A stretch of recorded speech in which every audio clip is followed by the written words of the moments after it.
doing the best job that I can for myself. Like, this is my Hail Mary.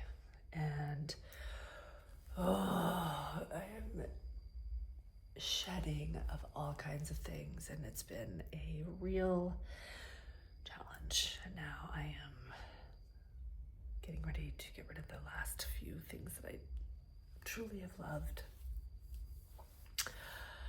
So I'm treating myself really nice, and then I'm going to put myself in a timeout, I guess.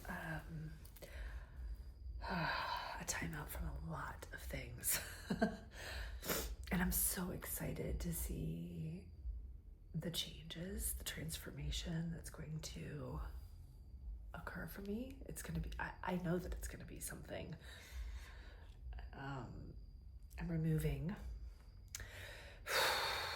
caffeine, sugar, cannabis, and meat. Well, and buying things, busyness, technology, access to the outside world.